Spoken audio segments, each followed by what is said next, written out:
बिस्मिल्लाहिर्रहमानिर्रहीम। अस्सलामुअलैकुम दोस्तों, आज हम बनाएंगे बहुत ही लजीज मज़ेदार Mughlai beef rich gravy recipe. ये बहुत मज़े की बनती है और बिल्कुल अलग किस्म का इसका टेस्ट होता है।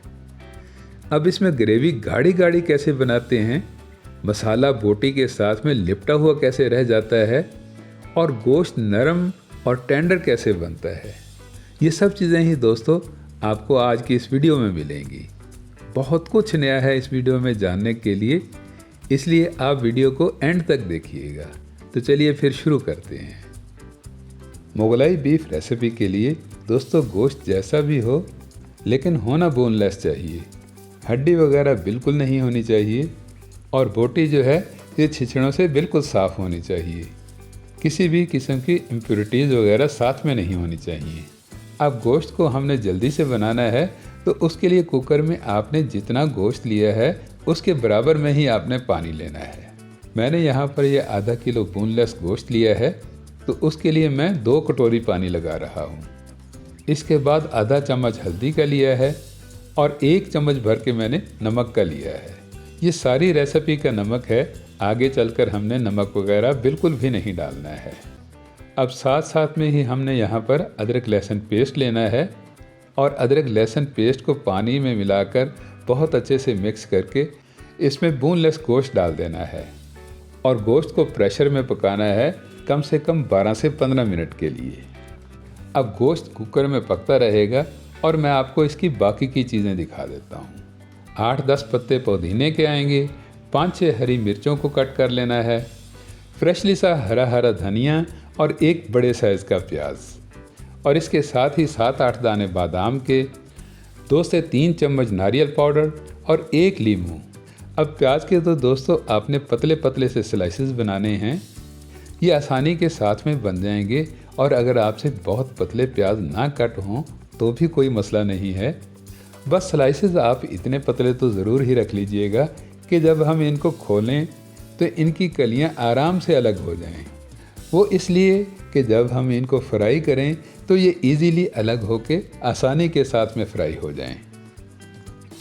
इसके बाद में आपने 1 कप दही का लेना है और दही में बालाई भी होती है और गुठलियाँ सी भी होती हैं, तो इसलिए दोस्तों आपने दही को बहुत अच्छे से मैश ज़रूर कर लेना है।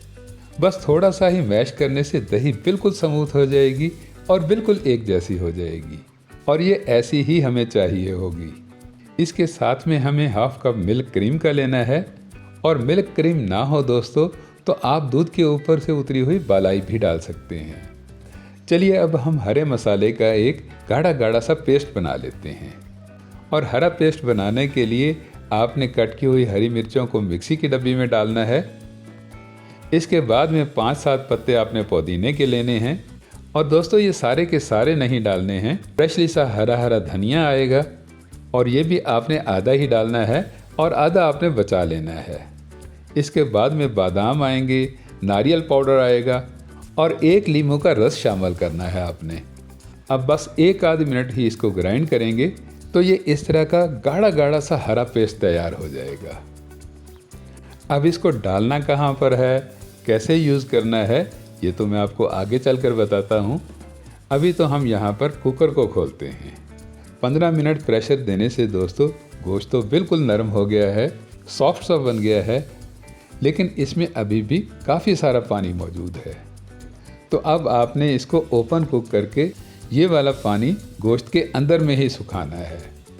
नमक का और हल्दी का फ्लेवर जो है ये बोनलेस बीफ के अंदर तक जाना चाहिए और इस काम में लग जाएंगे आपके 5-7 मिनट। 5-7 मिनटों में ही दोस्तों सारा पानी सूख जाएगा और बेस इस तरह से बिल्कुल सूखी सूखी सी हो जाएगी।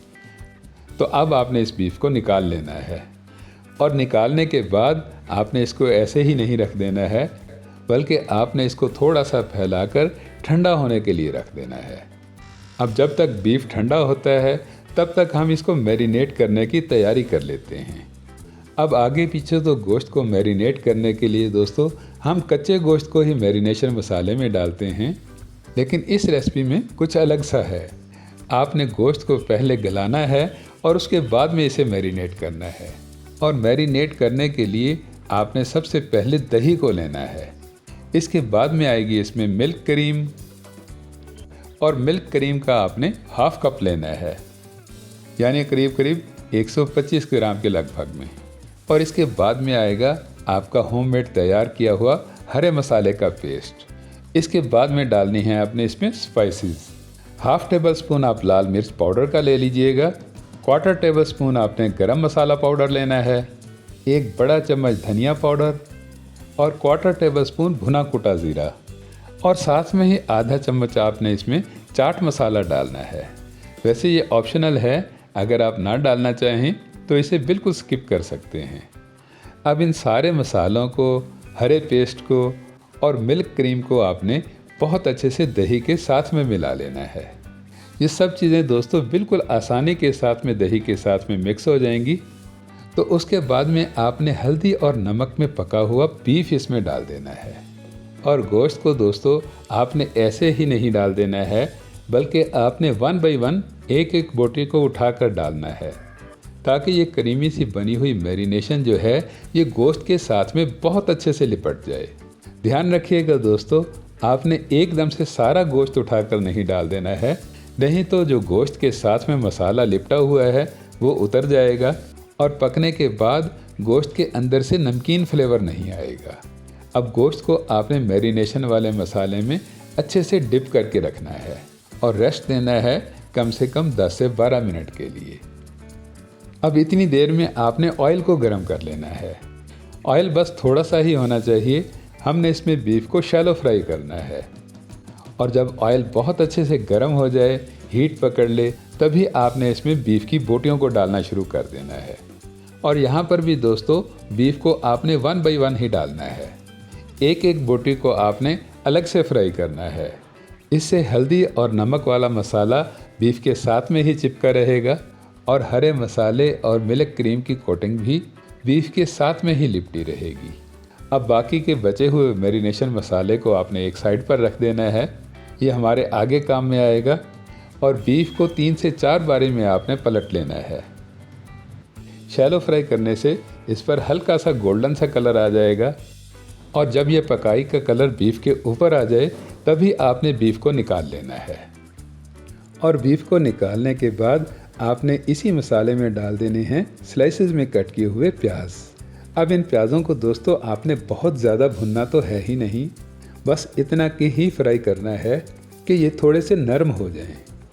और उसके लिए आपने प्याज़ों को 2 से 3 बारी में बहुत अच्छे से स्टर कर लेना है। फिर जब ये इस तरह के दिखने लग जाएं, थोड़े सौते हो जाएं, स्ट्रेंथ इनकी कम हो जाए, तभी आपने इसमें मैरिनेशन का बाकी का बचा हुआ मसाला डाल देना है।